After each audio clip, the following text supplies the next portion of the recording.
Buone notizie quindi per i comuni del Veneto, ormai è ufficiale, cosa?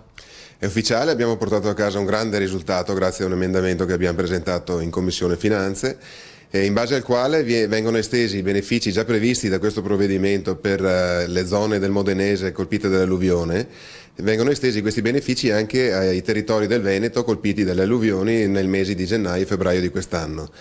È un atto che dovrebbe essere dovuto, ma purtroppo sappiamo che qui se non si alza le voci sopra come tono a quella degli altri postulanti non si ottiene mai niente. Questo era un atto semplicemente dovuto, sacrosanto, per una regione oltretutto che, oltre a essere stata duramente colpita da queste alluvioni, dà tantissimo a questa nazione. Basta pensare che il residuo fiscale della nostra regione è di 21 miliardi, cioè noi regaliamo all'Italia ogni anno 21 miliardi. Solo questo dovrebbe dare al Veneto, al suo popolo, un'attenzione superiore a quella che invece siamo costretti a richiedere con forza qui a Roma.